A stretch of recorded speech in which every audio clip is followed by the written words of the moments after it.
আসসালামু আলাইকুম everyone, informative news চ্যানেলে আপনাকে স্বাগতম। ওপার বাংলার বড় পর্দার অভিনেত্রী কোয়েল মল্লিককে এবার দেখা গেল একটু ভিন্ন পর্দায়। সম্প্রতি একটি টেলিভিশন সিরিয়ালের প্রোমোতে দেখা গেছে এই অভিনেত্রীকে। তবে কি এবার সিনেমা ছেড়ে সিরিয়ালে অভিনয় করবেন এই নায়িকা? এর আগে টালিগঞ্জের বহু অভিনেতা অভিনেত্রীরাই বড় পর্দা থেকে সরে এসে ছোট পর্দায় কাজ শুরু করেছেন। প্রসেনজিৎ চট্টোপাধ্যায়, পাওলি দামরাও এর ব্যতিক্রম নন। অভিনয় করেছেন ছোট পর্দায়।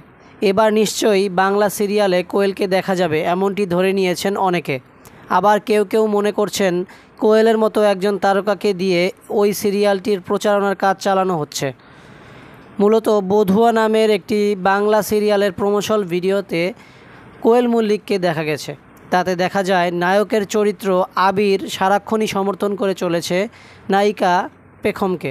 খলনায়কের হাতে ছোটবেলায় যৌন নির্যাতনের শিকার হয়েছিলেন নায়িকা। ফলে নায়ককে নিজের শরীর স্পর্শ করতে দিতে চাইতো না নায়িকা। সত্যিটা জানতে পেরে নায়িকার পাশে এসে দাঁড়ায় নায়ক। এমন সময় হাজির হতে দেখা যায় কোয়েলকে। নায়িকা পেখমকে এসে অভিনন্দন জানিয়ে কোয়েল বলেছেন, এভাবেই রুখে দাঁড়াতে হয়। এ সময় পেখমের স্বামীকে পাশে থাকার জন্য অভিনন্দন জানান কোয়েল। ভারতীয় গণমাধ্যমের খবর, শুধুমাত্র প্রমোশনের জন্যই কোয়েলের এই আগমন। বিষয়টি পুরোপুরি প্রচার, তবে স্থায়ীভাবে ওই সিরিয়ালে অভিনয় করবেন না তিনি। বধুয়া নামের ওই ধারাবাহিক নাটকে দেখানো হচ্ছে চাইল্ড অ্যাবিউজ অর্থাৎ শিশু নির্যাতনের কাহিনী। ধারাবাহিকের হিরো সারাক্ষণই সমর্থন করে চলেছে নায়িকাকে। সিরিয়ালটির নির্মাতা বলেছেন, আপাতত কোয়েলকে দিয়েই এই প্রমোশনাল ভিডিওটির শুটিং করানো হয়েছে। শিশু নির্যাতনের বিরুদ্ধে সোচ্চার হতে সাহায্য করেছেন কোয়েল। স্বামীদের তাদের স্ত্রীর পাশে দাঁড়াতে উজ্জীবিত করেছেন।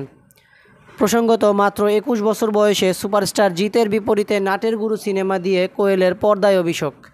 রঞ্জিত কন্যা হিসেবে নয়, ইন্ডাস্ট্রিতে নিজের আলাদা পরিচয় গড়ে তুলেছেন অভিনেত্রী। সেই পরিচয়েই পরিচিত করেছেন নিজেকে। নিজের ক্যারিয়ারে দেব, যিশু সেনগুপ্ত, আবির চট্টোপাধ্যায়, পরমব্রত চট্টোপাধ্যায়, সোহম চক্রবর্তীদের বিপরীতে একাধিক ছবিতে অভিনয় করেছেন কোয়েল মল্লিক।